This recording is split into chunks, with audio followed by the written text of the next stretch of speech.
What is up, harvesters? Welcome back to the returning viewers, and if you're brand new here, welcome to Hobby Harvest. My name is Ken. So today I want to talk about the number one reason why you're not seeing deer, and that is because you are breaking one of the major pillars of the holy trinity of deer hunting, and that is food, cover, and pressure. And so the most important of those is pressure, because it doesn't matter if you have the best food and the best cover in the entire deer woods. If you're over pressuring it, you are not going to be seeing deer. So in this video, we're going to talk about the different kinds of pressure and what's causing the pressure on the deer herd, which may be by you or by your neighbors or by another source altogether. But we're also going to talk about, more importantly, what you can do about that. And so if you do want more information about those other two pillars of the Holy Trinity, go watch some of my older videos. I cover them in there, but otherwise hit that subscribe button, because we are going to be covering those two things in more depth in future videos, and you're not going to want to miss out on those. So when it comes to pressure on your property, it obviously can be caused by you. You're out there just stomping around doing things you shouldn't. We'll talk about that a little bit. It could be your neighbors though too. And so a lot of times it depends on the size of property you're hunting for the type of pressure that you might be getting from outside sources. So for example, I'm blessed enough to be able to hunt in southeastern Wisconsin and northwestern Wisconsin. I have a very small parcel in southeastern Wisconsin, a much larger parcel in northwestern Wisconsin. And so the pressure that I get in southeastern Wisconsin is very dependent on what my neighbors are doing at any given time. I can remember one sit a few years ago. I was sitting the backside of a cold front during the rut, an absolute perfect time to sit. But the farmer a few houses down the way decided that that was also a perfect day to get on his horse and go riding through all of his fields that he farms in the surrounding area to check on them or whatever. So of course I saw absolutely no deer on that sit, because there was just so much pressure out in the woods and the fields all the way around me. So there was nothing I could do about that. Now, in a lot of cases, if you are on a smaller parcel, it is very important to try to have good relationships with your neighbors, with the farmers, whatever. Obviously, the farmer, if he's got to crop a field, he's got to crop that field that day. So you're not going to have a lot of control over that. But maybe, you talk to your neighbors, say, hey, it looks like we have a cold front coming through. I'm really planning on sitting this next day. If you could please not ride your four-wheelers and your dirt bikes around in your back field that day, I would really appreciate it. I'll share some venison with you if I get a deer this year. But then, of course, on larger properties, we have the opportunity to kind of more control the area around us. Some guys have 100+ acre parcels, not very many. Most of us, I think, are hunting probably under 40-acre parcels. Let me know down in the comments how big the parcel you hunt is. And on a larger parcel, you have more control over your surrounding area. You can create like a deer sanctuary on your property. So if there is surrounding pressure from your neighbors, the deer run to your property, to that part of your property that you don't disturb either, so that they can be safe and secure there, and then relate out to like your food sources and such in the area on your property where you can like keep them safe there. But a lot of you guys might be hunting like suburban sized small parcels like I am in southeastern Wisconsin, and maybe you are hunting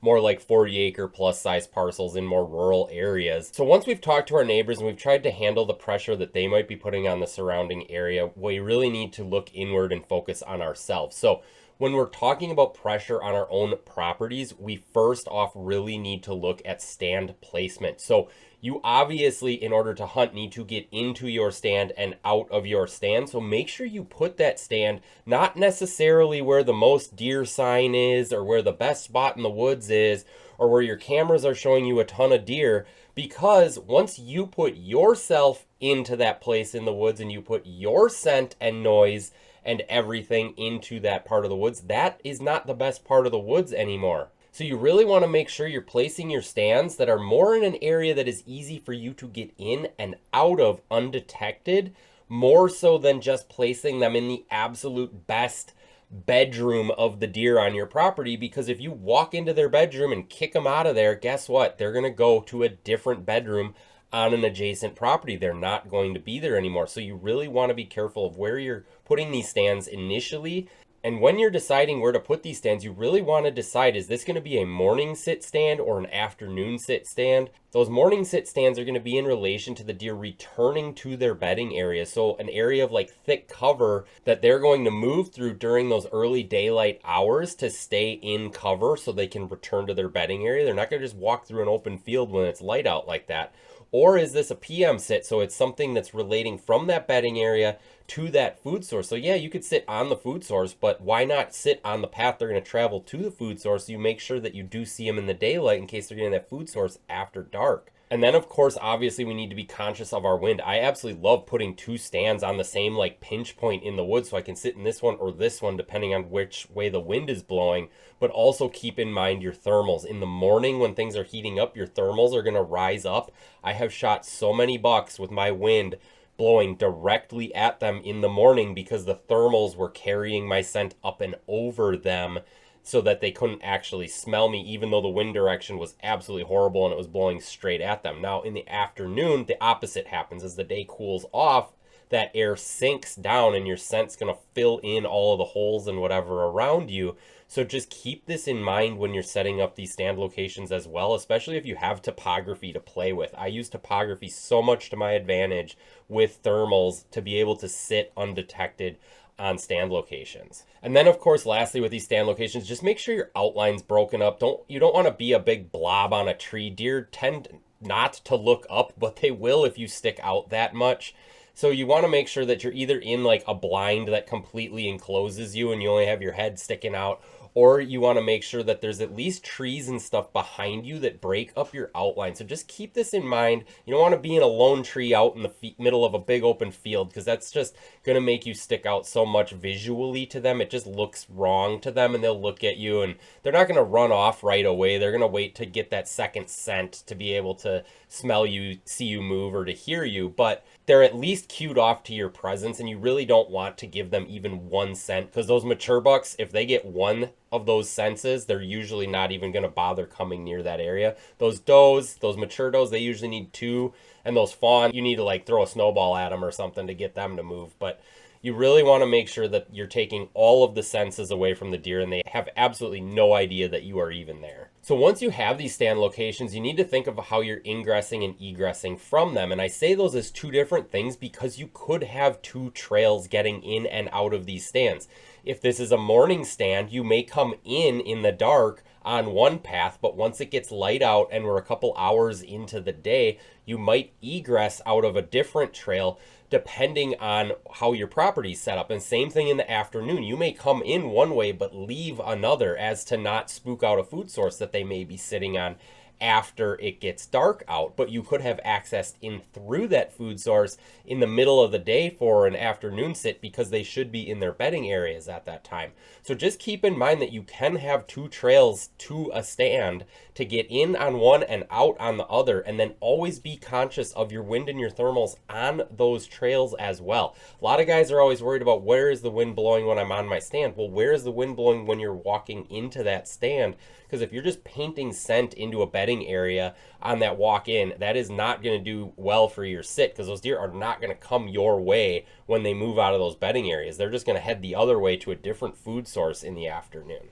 And then, of course, make sure that these egress paths are cleared out. You don't want to be brushing up against any brush or grasses or anything. So use the off season to really clear these out, because anytime you brush up against something, you're placing scent on that in the woods, and it's going to linger there even longer than it just kind of lofting off into the air, because it'll dissipate the further away it gets in the air. But when you're actually like brushing it onto something like a leaf or a branch, it's going to linger there for a lot longer. So just make sure they're cleared out. Make sure all those sticks and stuff are cleared out. You do not want to snap a stick stepping on it in the woods. The deer know that only the big animals in the woods can even snap a stick, or even heavy enough to snap a stick. So when they hear that, they just instantly go the other way. They don't stick around to see what did it. So you want to just make sure these are completely cleared out. Any rocks and stuff too that your boot might scuff against, that like rubber boot on rock noise is just such an unnatural noise in the woods. So just do your best to make sure you can get in and out completely undetected to these stand locations, and you're going to have a successful hunt. So even if you do all of these things, you may have another issue, and that would be oversitting your stands. So a lot of guys will tell you the highest % chance you have at harvesting a deer out of a stand is the very first time you sit it. And I would have to agree for the most part, other than I do really believe in letting stands cool off. So during the bow season, it's such a long season, you can really let stands soak and not disturb them and then go in on those really good weather days. But during the gun season, it's such a short season that guys feel like they need to be in the woods every single day, all day sits, this, that, and the next thing. And yes, because it's a short season, but no, because you're just going to be over pressuring these stands. I would highly recommend, if you have the opportunity to do so, is sitting multiple different stands during the gun deer season so that you're kind of letting each area cool off. And I understand most guys don't have that opportunity, but what you can do is at least let them cool off a little bit. So a lot of what my camp does during the gun deer season is we will hunt Saturday morning for opener, we'll hunt Saturday afternoon, we'll hunt Sunday morning, but then we'll usually go watch the football game at noon or later on Sunday and let those stands at least have that half day to cool off. And because of that, I have harvested so many bucks Monday morning after that stand or that area of the woods had that half day to cool off, can sometimes result in success the very next sit. So lastly, I want to talk about cover scents and sprays. So ideally, you just want to make sure your wind and thermals are working perfectly for you, and then you really shouldn't need these things because your scent just is never going to where a deer's nose is. But you can use these things. Now, I have used cover scents in the past. I don't anymore. I just don't believe in them as much as I just believe in making sure my wind's never going to go where the deer are. So I really don't use cover scents on stand anymore. What I do believe in is leaving your hunting clothes outside to air out so they don't smell like your house, they don't smell like your garage, they don't smell like humans, they smell like the outdoors before you go hunting. So I do this with my jacket, my bibs, my outside clothing, not my inside clothing. You're still going to smell like a human. This is not some magic fix that makes you no longer smell like a human, but I do really believe in letting that exterior layer of clothing air out outside. It's always awesome in Wisconsin. You drive around that week before gun opener and you can tell who the deer hunters are. It was like a status symbol or a symbol of pride that you would hang your blaze orange out on your front porch or your front balcony so that everybody driving by knew you were a deer hunter. And you still see that a lot in Wisconsin before gun opener now. And that's just guys airing out their clothes. Now, I also believe in spraying them with a scent killer. I'll link the one I use down in the description so you guys can go check that out. So you do spray that on your clothing and it's supposed to help eliminate a lot of the odor and such on the clothing as well. I've used it. I've hunted without using it. Again, I really believe in using those thermals and that wind direction.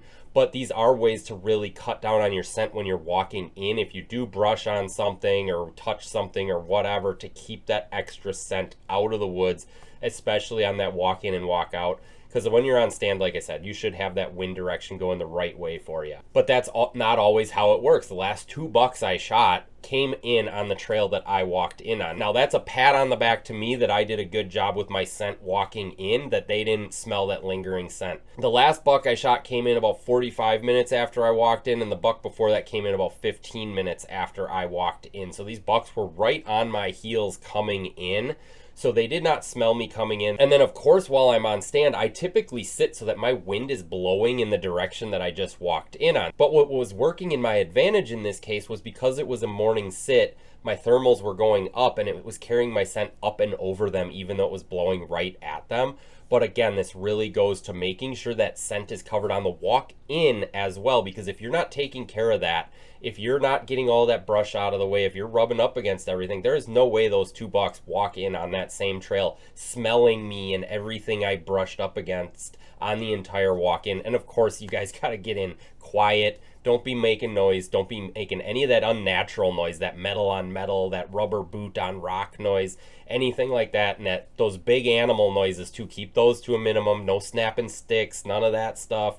Even just how you walk in leaves, because you can walk in crunchy leaves, but walk with a cadence of an animal. Don't walk like a human that's just stomping their way through the woods. Be very quiet with how you set your feet down. Don't let the entire woods know your presence is there. And you guys should be doing a great job of taking care of the most important pillar of the Holy Trinity of deer hunting. So if you guys want to check out that spray I use, it's down in the comments. If you enjoyed this video, YouTube thinks you're going to enjoy this one. Otherwise, go check out this one, and I'll catch you guys on the next one.